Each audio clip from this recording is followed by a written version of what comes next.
you're a coach or a teacher or a parent or a trainer or a business leader, keep listening. I have never been so excited for an episode because Brian Smith. Brian, I've done many episodes now and so many people ask me, when are you getting Brian Smith? So thank you for coming on. Nothing is scripted here, mate. Nothing is scripted. You just heard me call out to coaches, teachers, trainers, leaders, like that's the audience we're talking to. So when I ask you questions, I've got them in the back of my mind always, although I love just chatting with you because I learn, but I have in the back of my mind, how can our chat help someone else? So thanks for coming on, mate. My pleasure. Have you listened to an episode? Yeah. Oh, you have? Oh, good. Yep, I've seen a few. I really liked the Clearys. Oh, yes. Yeah. Ivan had some, he had some wisdom in and amongst that will never date. That's what I like about these episodes. Like there's stuff here that will never date. Like someone could watch this in another 20 years and still learn. So that's what I like about this type of chat.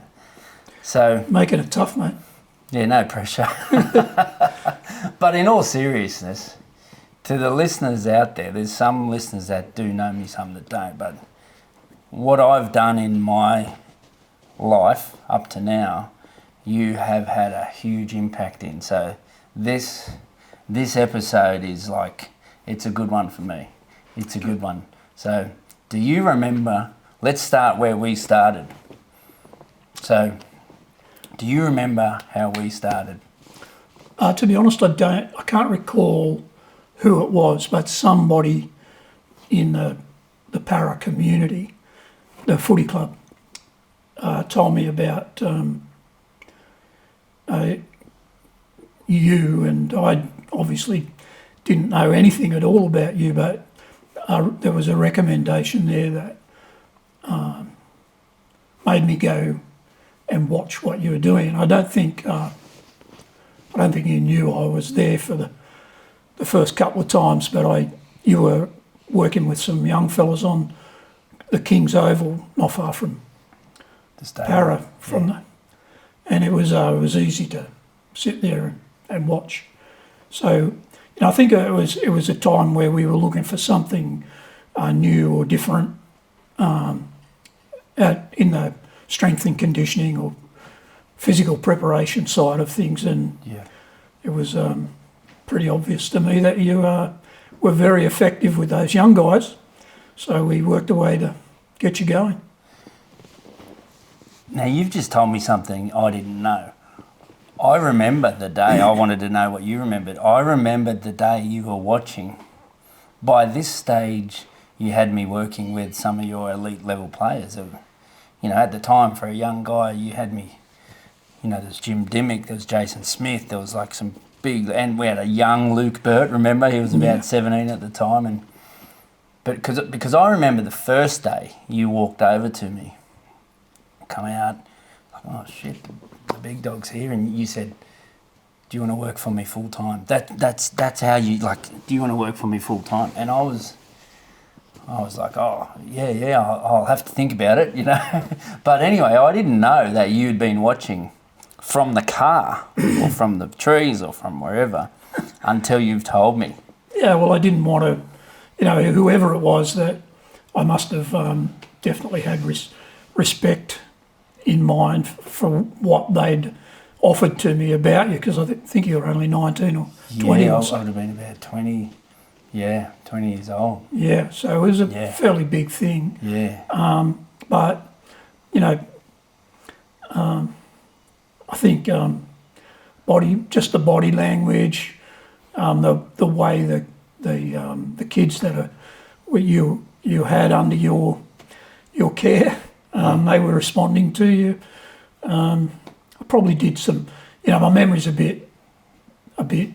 Your memory might be better than mine. A little bit better, just a bit. Yeah, maybe, but I think I probably did some other checks just to find out what your background was, and from that I found out about your dad and being involved in athletics and very highly regarded. So, I think it might have seemed I remember, sort of blunt and sharp for you, but it was a bit different for me. Yeah, it was blunt and sharp. It was like, do you want to work for me full time? I'm trying to think of the age. You know, it might have been 21. Yeah, but I was young. And it worked out okay. Yeah, it worked out fantastic. We're still talking to one another. We're still, well, so I've just said you were a huge influence on me. Like, my life went from working with different athletes, different sports, highs and lows, and at the highest of levels, travelled the world, but every time I do something, I always think back. There's always a little influence in me from you. And now I'm coaching and stuff, and that's definitely all your work. So I've said to everyone here, this man is totally responsible for a lot of things I do, but who's influenced you? I want to learn about you. Like, who, if I ask you some influences you've had, like, I drop a few names if people ask me. I drop this coach, that coach, that coach, and you're one of them. I just drop a few names. You drop some names. Who's influenced you? Theo Smith first. My dad. Yeah.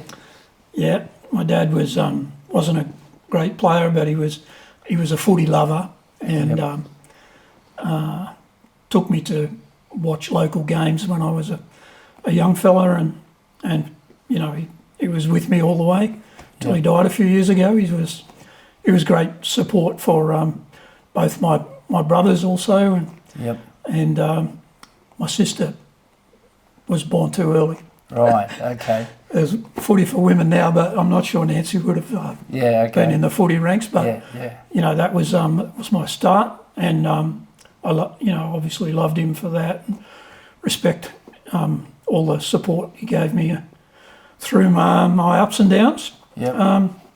And then probably the next biggest influence was Max Ninnis, and any of the guys that were at St George or Illawarra when I first started with Max there. But I'd played under Max in the first year I came to play in Sydney in 1973. Yep. And Max was my first coach. He was an incredible source of footy intelligence and coaching techniques. You know, I was way too young to understand it all, but as when I was playing under him, but he was the first guy I took with me when I got my first head coaching job at Illawarra, and then again when we all went back to St George with Rocket, and but all of those guys, pardon me, across the eras that played under him, they all feel, I think, pretty much like I do, that he was the fountain of all knowledge to do with footy and Catholicism and small time punting. Right, okay. I didn't take up the other two, but I got every bit. I milked him for all he had, which was a hell of a lot. Yeah. And then I guess, individually, I suppose, Arsene Wenger, the Arsenal manager for 22 years. I'm a mad Arsenal fan. I never met him. You never met him, but a big influence is from following him. Yeah, and reading his biographies, etc. Yeah. And the other big name drop, like, if you want. I love a name drop on these shows. Give me a name drop. Yeah. I met a guy called George Foster, I've met him. Great bloke. Yeah, he's a great guy, George. He's an Aussie guy. He's actually introduced himself to me by letter when I was coaching at Hull in the late 88, 89, 90. Yes. And he was an Aussie, and he was the son of the first principal of James Cook Boys High School, right, where I taught for 9 years. Okay. A PE teacher. Yeah. What did I teach? Not very much. Right. But I had a lot of fun. I met George at Wembley. He was writing to say, would I meet with him? Right. And George was a professor of business studies at Stanford University. Yes, that's and where from I there, met him. He's like the king. When I went there. At that stage, he was just the professor. Oh, right. I think he eventually became the head professor of business studies, and Stanford's. That's the in my life, I reckon I've only ever looked at some situation and thought, I really wish I could do this. Yeah. And I'd missed out on it, by my age. I've always been happy with my age, not right now, but way back when. And when I walked around Stanford University with George, oh man, I wished I could have been a student.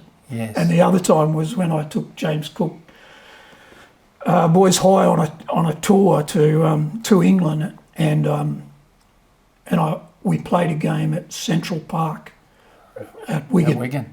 And our boys went out to do warm up, and I had this crazy, because I was I wasn't much of a player, and I'd retired at 25 or 26. That's pretty humble. You did play NRL in a very tough era. You did play first grade rugby league. No, but anyway, yeah. Don't go near So that. you're about to say you wish you played at Wigan. Oh, at mate, Central on Park. that day, on that night, there was only a few hundred people there, but it was just magic. Magic. And I kind of fell in love with English rugby league on that tour as well. It was so they're probably the influences are the big names. But to be fair, H, you're talking about me having an effect on you, but mate, I can honestly say that I don't mean it in a sort of, wasn't doing it from a it sounds a bit crude, and people find me that way sometimes, but I can't find the right words. Yeah. But I milked you for everything. Yes, you did. You did. Yeah, well, of course, I had to offer some value, right? You did, mate. Yeah, you offered. Yeah, so, man, but see, I can say that about, like, all the coaches, not hundreds, but tens of, guys. And females, like, what about Auntie Kay, Fitzhenry, wow. What she sent me a text yesterday, just saying, how are you, honey pie? Yeah, I love her. She's an amazing woman, an incredible influence on, like everybody. So many people in that organisation. Amazing. So, all the way. Well, you mentioned George Foster, Stanford. So when I went there, and you walk in his office, man, that guy's got pictures of him and the president on his wall, and the first thing he wanted to talk about was Brian Smith. So I was like, so we're telling Brian Smith stories. And didn't he introduce you to Bill Walsh? He did. I missed Bill Walsh on the way through. Well, there's a name drop. Yeah. Throw that one out. Bill Walsh, because all the coaches listening, we've all read books about Bill Walsh, the 49ers and the Stanford coach. Yeah. When you met him, you spent some really good time with him, because I remember part of you. I know you said you milked me for all I could give you, but you constantly were trying to build me up and educate me. I remember you used to give me stuff to read about Bill Walsh. In particular, like one of his books was the Bible. You used to call it the Bible. But you spent proper time with Bill Walsh. If I asked you to share one lesson now, what you learnt back then, is there anything that comes to mind? One of the times I was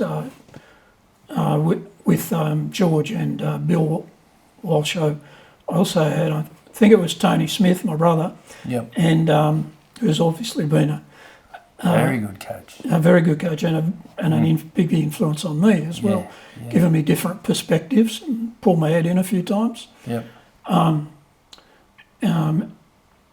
And Matty Elliott, who's also I had an enormous time with at Bradford, in particular in the coaching ranks, but also at St George, and when he was a player and coach. Yeah. But we were all there together, and to be honest, I think the one thing that is probably not from that conversation, but that I think about with Bill Walsh was I've used this with my own son Rowan, who's now at Leeds, and that's his first kind of proper head coaching job. He coached at Norths Devils. Don't mean to be denigrating that level, but Rowan's 40 one or so now, and I think Bill Walsh was 45 when he got his first head coaching job. Really? And he's a legend, like he's in the Hall of Fame. Yeah. He won 3 Super Bowls, and he hated the name, but he was described as, by the media, and it stuck kind of with him, but the genius. Right. It's pretty hard to live up to that, eh? Yeah. But he's, but that's sort of life lessons, or for other people in my business and coaching. Yeah. That's all when people are, devastated when they get the sack, or, whatever, and they ask, or I give them a call to say, hey, how you feeling? What's happening next for you, or whatever. It's always keep coaching. Yeah. Keep coaching. Just don't worry about the head coaching thing. Just keep coaching. Keep coaching. Because whilever you're coaching, you're going to be with other people who you'll learn from. They'll learn from you. You'll get rewards. Just keep coaching. And, Bill Walsh could have easily given up. He got milked badly. By head coaches who promised that they'd help him to become the next head coach when they retired, who dudded him big time. Right. So he had to wait all that time to get to there. But man, what the rewards? Yeah. 3 Super Bowls. Yeah. Wow, there's a fair name drop. You mentioned some that I might even circle back on. So you mentioned Max Ninnis. I don't know if I ever got to meet Max, who's no longer with us. Every person I speak to always talks about him and his fundamental coaching. Now, you instilled a love of fundamentals in me. Like, I look at things differently to what other people look at. It's just the way you trained my eye to see things it's different. Well, he trained my eye. Oh, yeah, it was a similar, actually, philosophy of how a track and field coach's eye is very technical, and I think that possibly is why we connected. But my rugby league eye, that was developed by you. It feels like Max. Whenever anyone talks about Max, it's all about these fundamentals, and it's a dragon style of influence. So you tell me, or tell your audio radiance, as Doug Mulray would say, about what the Trent Barrett story about Max. Yeah, well, so Trent Barrett talks about Max very highly, and I was working at Penrith Panthers when Trent came in as the attack coach, and I listened to him present the first time. Very impressive presenter when he's talking to his players, and his attack coaching was brilliant. But I listened to him, and I could have closed my eyes and thought I'm listening to Brian Smith. The same drills, the same terminology, the same eye that was developed. And I actually went and asked him, have you worked with Smitty before? And he started talking about Max. So Max influenced you. Rod Reddy's another one who just totally influenced me about fundamentals. And that was Max who influenced him. Now, I've found out a little bit about Max. He was a player, he was a PE teacher, he was a player who played under some of the greatest of all time. Who were those players that he played under? Langlands was one of them. So Max was a fullback, wasn't he? He's a fullback, yeah. He's from Wauchope, New South Wales, and he's went to Woodlawn College in Lismore, and Ducks of his class, and I think he was in the first group of people that could do a PE degree at Sydney University, but he was playing at St George in the, not exactly sure of the years, but around 64, 5, 6, the back end of those 11 premierships. They were the greatest. And in those days, that was third grade and second grade and first grade. And Graham Langlands was by then part of the crew in that period as a fullback and sometimes centre. But Max was quite often the third grade fullback. Yeah. But he had that ability to break things down and look at scientifically, or from a how can I coach this, or how can I teach this in my PE classes type of, which I was a PE teacher myself eventually. but without that ability to see the biomechanics and all that sort of thing. But in that period of time, you know, what Max taught me was not just that mechanic, you know, the sort of the skill breakdown, but the way that things were done back in those times, which were quite different, where coaches were almost always captain coaches, and they tended to let the senior players coach the other players in their own positions, how to play a specific role. And I think for some period of time there's quite a bit of that goes on nowadays. But it was a lost art, I think, or a lost science at certain times from there. But Max always kept that. He always had that. Well, isn't it amazing? That team of the 60s, and then there's coaches or captain coaches like Harry Bath, who had a big influence on Rocket. Rocket always talked about Harry Bath. Yep.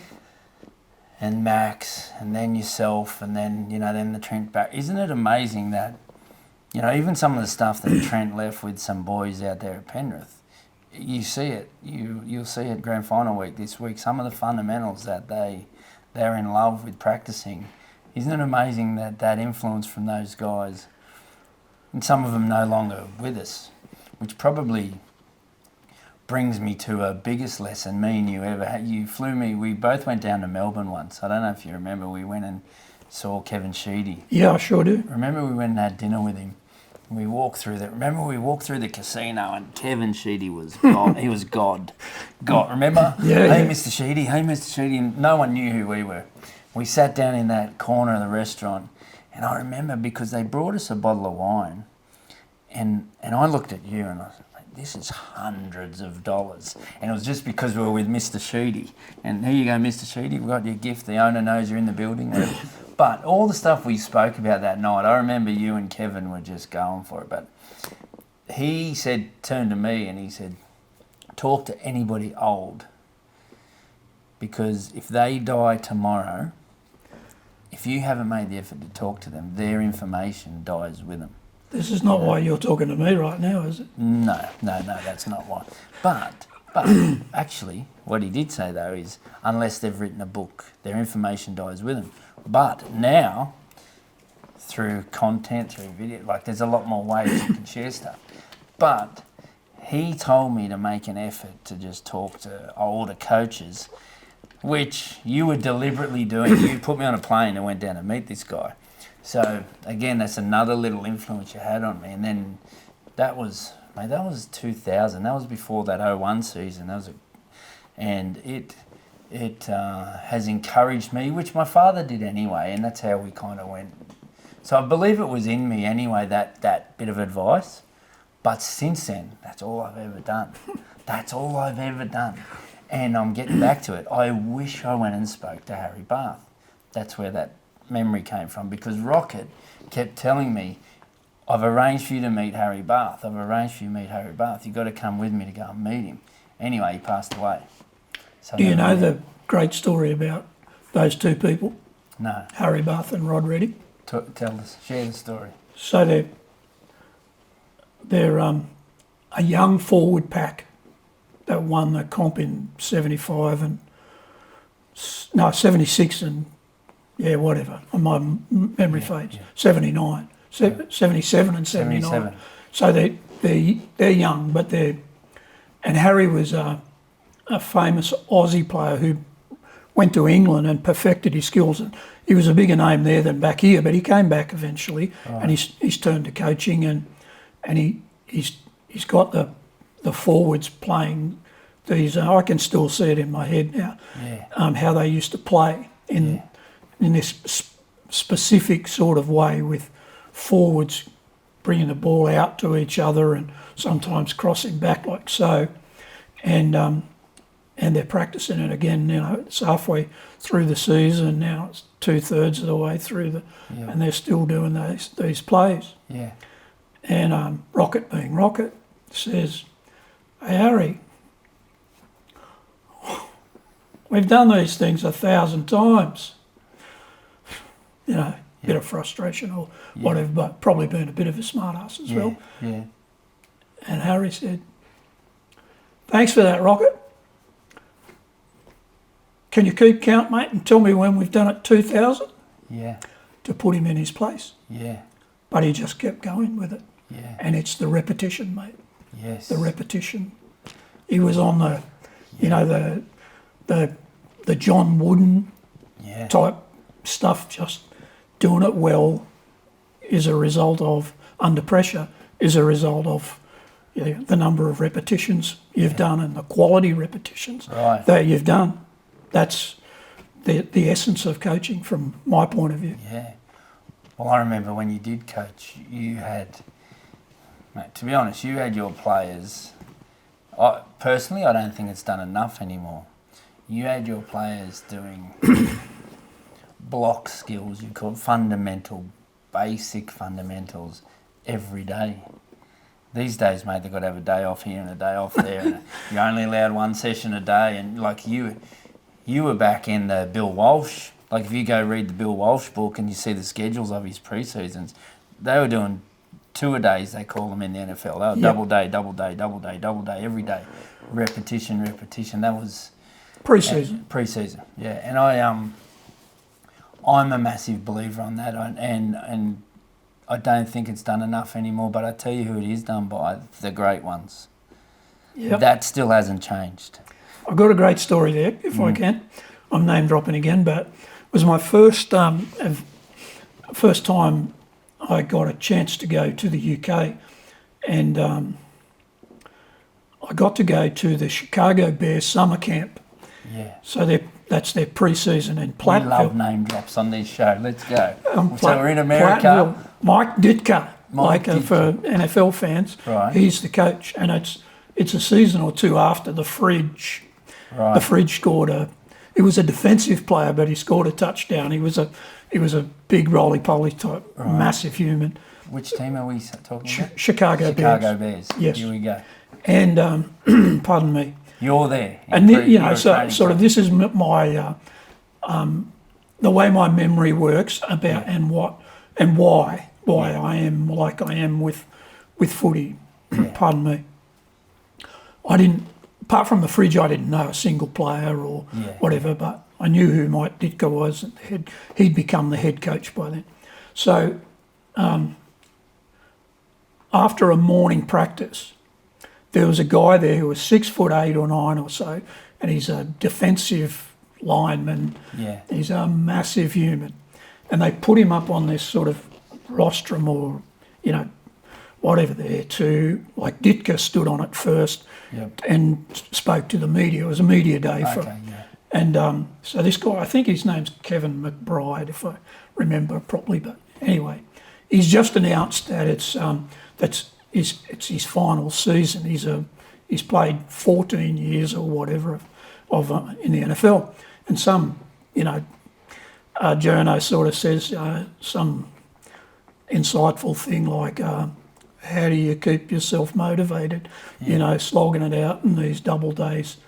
And Kevin McBride looks at him and says, he said something very derogatory that I probably shouldn't say. We'll leave that bit out. Yeah, we'll leave that bit out. Yeah.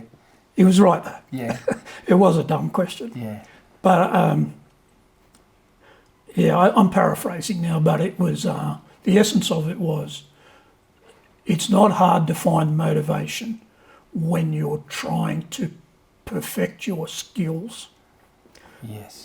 So even at that age or that experience level, he was still, that was his motivation. It wasn't to win the Super Bowl or, to beat all the young fellas that are here in the training place or whatever. He was still trying to get better at his craft. And I feel like, that's kind of the essence of my coaching time. Yeah, well, even that one moment influenced you, and it's just like we just spoke about. The absolute greats are still, even though I feel it's lacking now that repetition of fundamentals, but the great ones still are.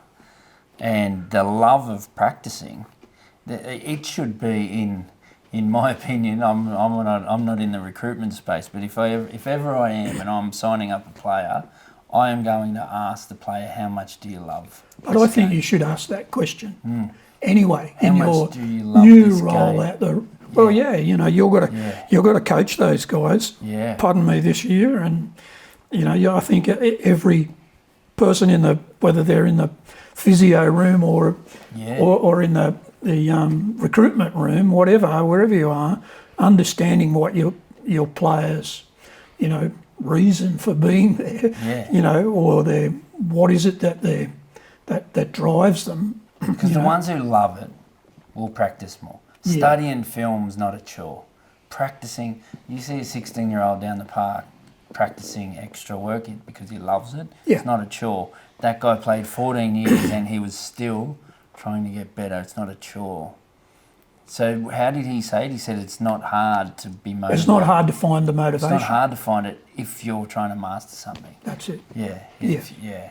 So, well, mate, I love those name drops. Let's name drop. I've got another one for you. I love these ones. Soccer, Go for it. soccer, NFL, EPL. As I said, an Arsenal fan. The people who are soccer fans or EPL fans or Arsenal fans will appreciate. Van Persie, right, striker at Dutch, young and precocious, and is doing these ones in the shower after a session, and he hears thump, thump, thump again, and he looks out the window, and Dennis Bergkamp, who is legendary striker, and he's still out there practicing more. Pouring rain. He got a lesson very quickly. You want to be great, don't be first in the shower, don't be last to training, all those things that they're kind of cliches or whatever, but they're truisms. Well, they're true. I mean, I want this episode to be about you and your stories and your name dropping, but if I just share Nathan Cleary for you, he's one of the most listened to episodes that we've done. I witness him and the amount of work he does, and there's an example just like that. Matt Burton had came into the squad, young kid. He didn't even train with him in the pre-season. He just got called in for his debut. He'd basically trained 2 weeks before his debut, Matt Burton. You'd love this. And he was just standing there, training had finished, and he was going in the tunnel. I said, "Hey, matey, come over here," because I was just getting to know him. "Come here, mate. Let's just watch Nathan."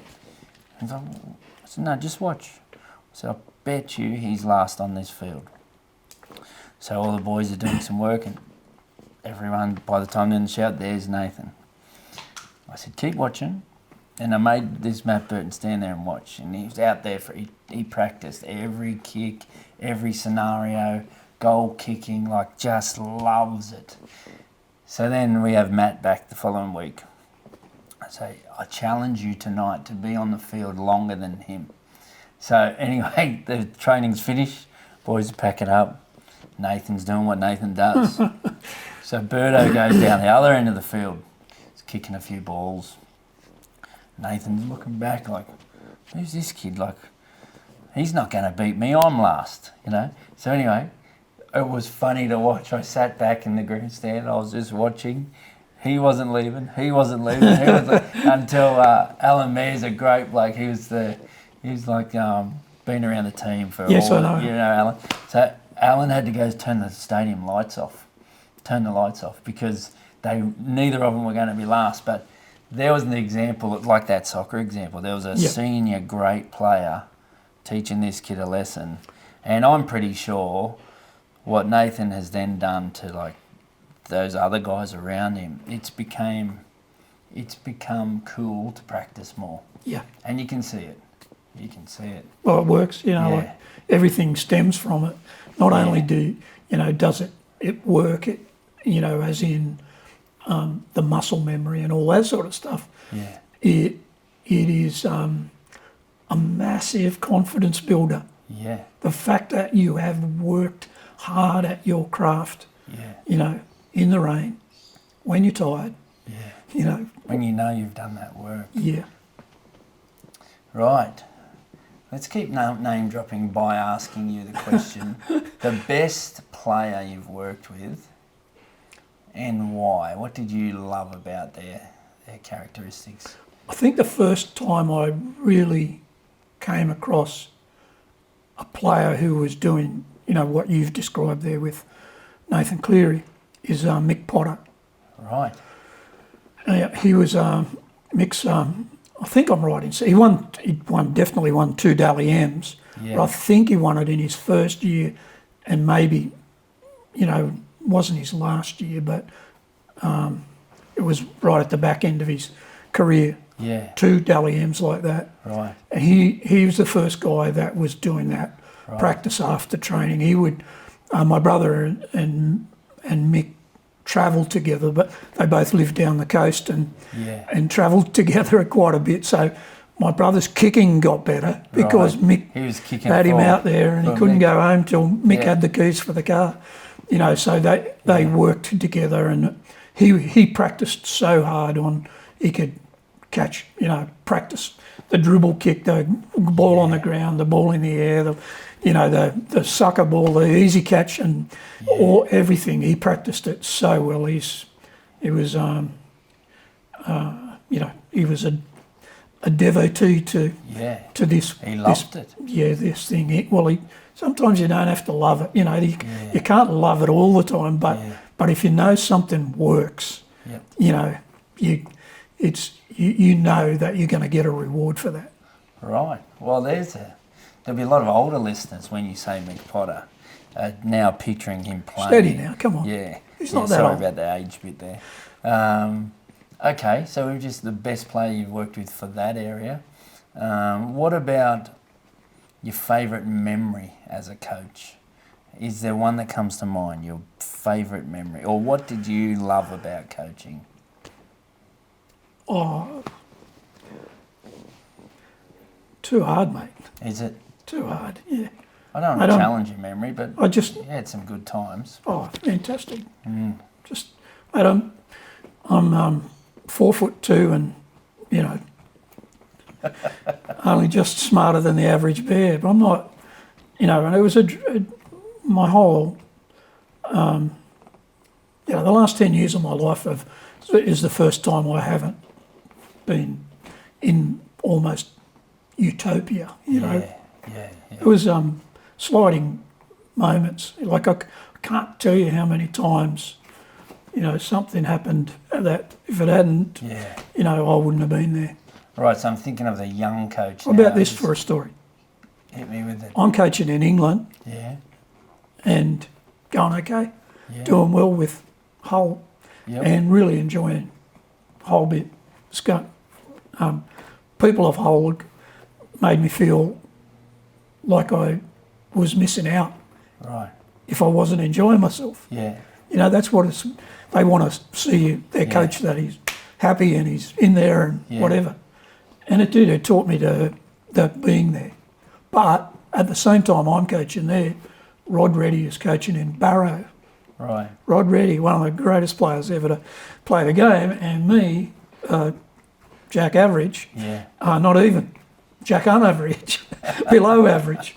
And I'm learning, I'm learning. I knew I needed to learn a lot after being a coach for 4 years at Illawarra, and then I went to, but I knew I needed to get more and more knowledge about coaching. And I was doing okay,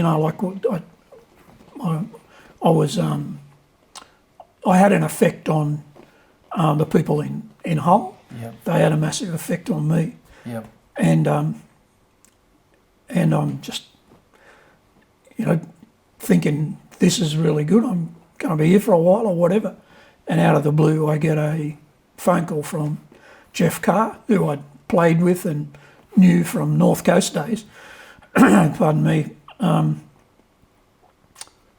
But he was our CEO at the Dragons, and I didn't know until Kari told me at some other point down the road is he was ringing to ask me if I was interested in coming back to coach St George, which I eventually did, but they'd rung Rod Reddy at Barrow, and Rod Reddy said, you should ring Brian Smith.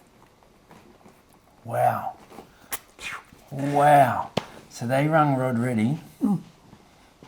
Another Max Ninnis influenced Dragons, Harry Bath, Holbit, good friend of yours. And he said you should ring Brian. So you've gone to the Dragons, and then didn't you then ring Rod Reddy to be your assistant? Yeah. Well, I'm not sure. I can't remember exactly how that. Well, but I didn't know that story for like years on. Because you ended up, by the way, 2 days before this recording, I had the best chat with Rod Reddy on the phone 2 days ago. Right. I told him you were coming. Mate, no one gets off the phone to Rod Reddy not saying and what you just said. It's the best chat. Yeah. So you employed Rod Reddy. He was an assistant at the Parramatta Eels. Huge influence on a lot of people. Huge on fundamentals. Funniest man ever. I wish I was pressing record. I used to walk around. If you ever saw me sneak out of the office wondering where we went, me and Rocket would go walking around the park, and you just tell stories and share bits of. Now and again it was funny, but other times there was bits of gold there that stuck with me forever. Yep. And to the para fans out there that are all wanting Brian Smith on the show, here's a story you won't like about Rod Reddy. They were building the Ray Price statue. Right? They were building the Ray Price statue, and I don't know if I want to hear this. they'd done the brickwork. And we used to walk past it to have our walks. And obviously the Parramatta fans remember Rod Reddy bashing Ray Price in the 1977 grand final. Is that right? I mean, there's people still think Rod Reddy went a bit overboard in the grand final. But anyway, as Rocket will Pricey share gave it to plenty of people. he did. Pricey had done it before. And so anyway, I don't know if they liked each other too much from that game. No Christmas cards exchanged. I don't think so. But anyway, Ray Price, legend, Rod Reddy, legend. They obviously had a clash, memorable moment. But anyway, they were building a statue. And Rocket, being Rocket, he was such a practical joker. This time, he walks, he's got a backpack. I'm thinking, what's he doing? So he just stops in the car park, stops, and he puts on a full St. George kit, his old 1977 looking Dragons kit. He'd still have it. Pulled his socks up, put the Asics Lethals on, and he stood up on the brickwork, and he went like that. And he had his grip that he does, and he had his elbow up. Hayden, take a photo. So we took this photo, and mate, he sent it. I'm sure he sent it to Buzz Rothfield or someone. And ended up in the gossip column, Ray Price on really? Ray Price statue with Rod Reddy on it. But that was just typical Rocket, trying to practical joke and character and whatever. Oh, yeah. Very funny man. He's a funny man. What a great let's not start on Rocket stories, mate. So let's talk about some lessons then for young coaches. If you had a lesson for a young coach, I'm thinking me as a young coach and what you did. I remember you would do things like every day you'd say, who was best today? Who was better at training? Why? What did you see? I remember. My pet hate was, they were good today. What? All of them? All of them, yeah. I remember. Or they were terrible. What? All of them? Please, come on. Well, I remember coming into you. I used to talk about Pat Richards all the time. Pat Richards, Pat. And you used to really listen. And I remember Alan Wilson turned once. He said, does your wife ever get sick of you talking about Pat Richards? Because I do. But you said, H, come in here. I'm just going to let you know I'm going to debut Pat Richards this week. So you wanted to know who was impressing. And I remember you used to do things too with young coaches. You'd just throw balls out on the field and you'd turn and ask, what do you think? And you'd always want to see what they were looking at or what detail they saw. So I remember little lessons you gave me. I remember things like you were always first at work. Your car was still there and you left every night. I remember all that. I remember now all this stuff's coming back. I remember Nathan Hindmarsh fell over one day and you said, Hayden, how come every time Hindy turns over his right shoulder, he always stumbles? Work it out. Come back to me, work it out. So you made me then go and film him, go and study it, come back to you with, I think we can fix it like this. So I remember all these lessons coming back. But if we could share one now with the listeners to any young coach, just one nugget of gold from you, what would it be? To a young, aspiring coach, Depends on their circumstance, H. Depends on their circumstance. I said earlier, just coach. Yeah. If you can't coach the team you want to be, just coach something else. Yeah. Anything at all. Coach. Nowadays it's not unusual, but coach a women's team.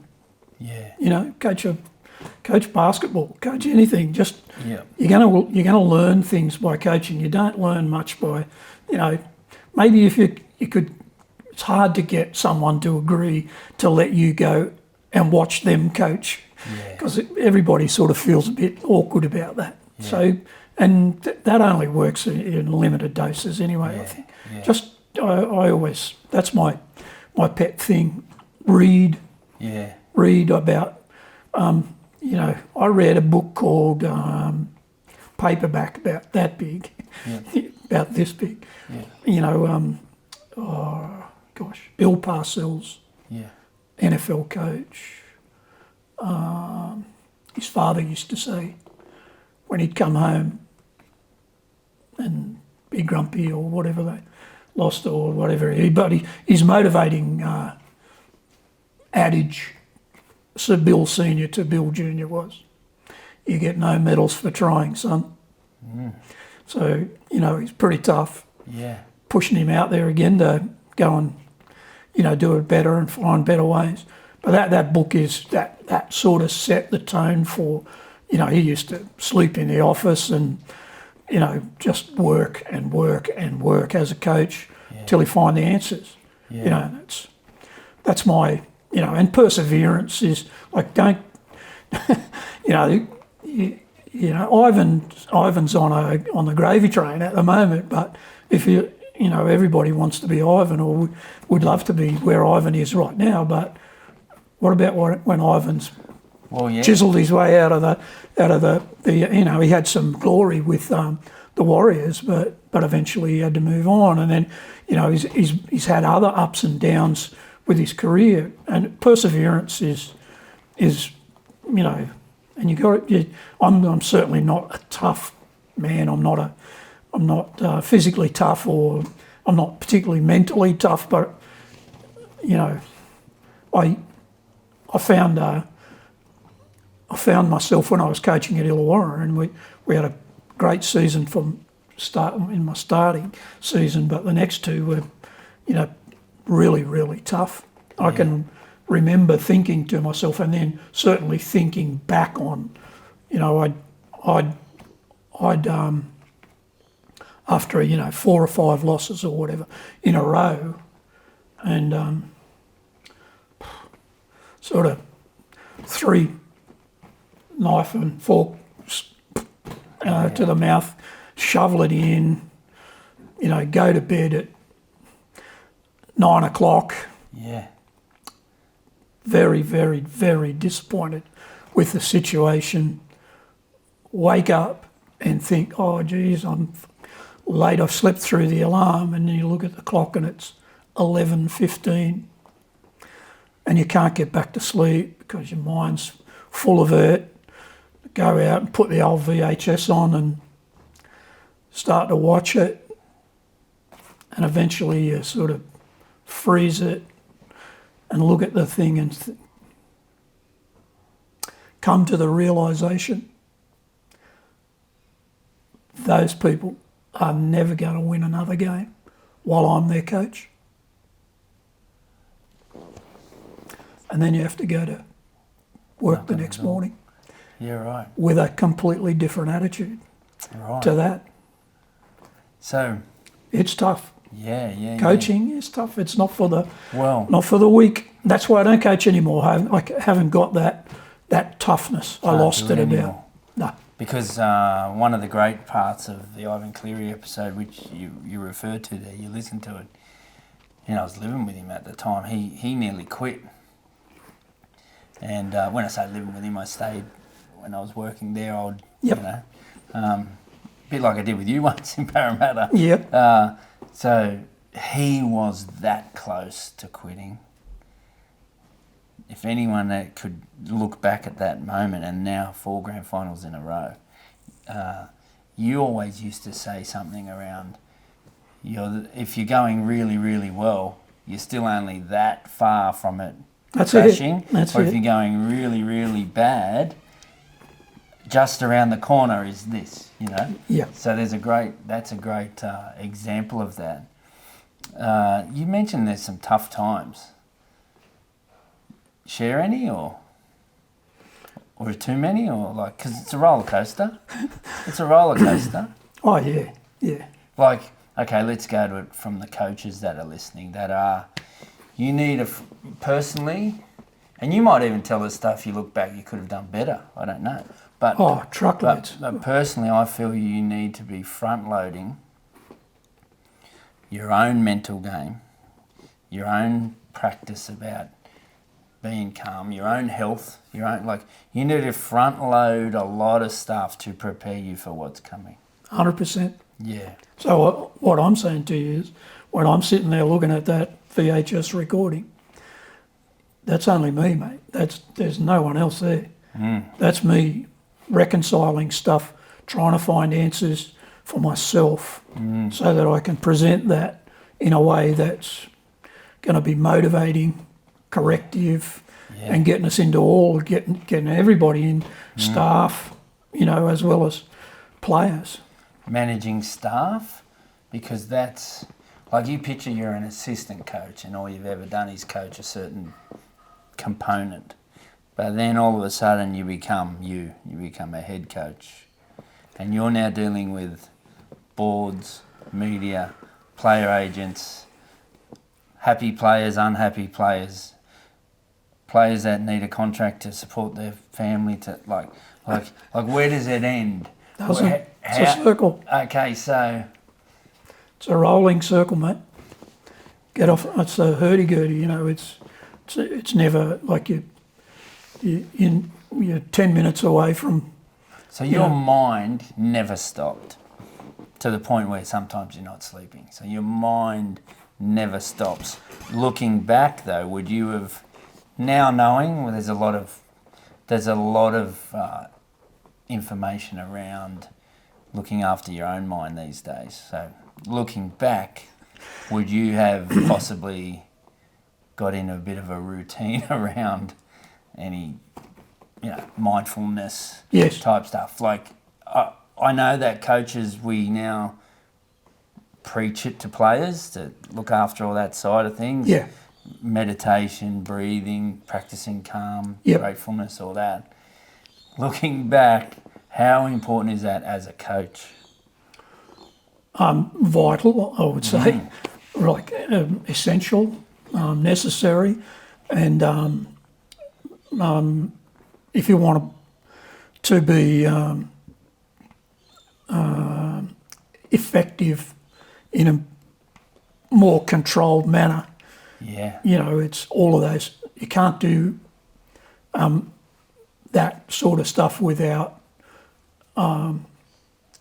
breaking the practice what you preach type stuff, that.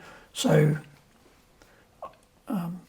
coaching thing is not to go with toe-to-toe with Nathan Cleary for who can kick the most goals in practice time, but you got to get your own, obviously your own coaching knowledge up to speed. You got to get your own mind control. So to a certain level, a decent level. You got to be in good health and reasonably fit. There's. I think without any of those things, you leave yourself open. To criticism or. Well, when you say, criticism, there's one. Because I personally believe some people struggle in this coaching space, whether it be elite level or junior level or local level, when you worry about other people's opinions. Did that ever affect you? Oh, yeah. Yeah. But affect is a spectrum, Because I read a line, I don't know where I read it, Smitty, but you'll love this one. Someone was telling me about a struggle they had worrying about certain things. And my answer was, listen, I'm using someone else's line here. I don't know where I read it. But the answer was, if you want to keep people happy, sell ice cream. Right? Because everyone's happy buying an ice cream. Don't coach. If you want to keep everyone happy, sell ice cream, don't coach. Do you agree? Oh, I love it. We should have told me that like 25 years ago. All right, let's go there. The current Brian Smith, give the 25-year ago Brian Smith some advice. Or give, when you first started coaching, give that person advice. Okay, so what you just did is the inverse of what I was going to say to you, okay, which is in this situation, which is the line about you giving to there, you can't remember who it was, but, you know, sell ice cream. Yeah. The other way of putting it is kind of a negative, if you know what I mean. I'll say it in a second, so you'll work it out. But the line is, if you listen to the fans long enough, you'll finish up sitting with them. Okay? Yes. So that might, see, but that was the one I got, I've got fed. Yes. And I think that's the other one makes you laugh, and that one, the other one makes you feel a bit, you know. Do you get what I mean? Yeah, definitely. Yeah, I could have done with some of that. I read a great book that got me out of a serious hole way back, where I'm a bit like Ivan, where I nearly quit. You know, it was a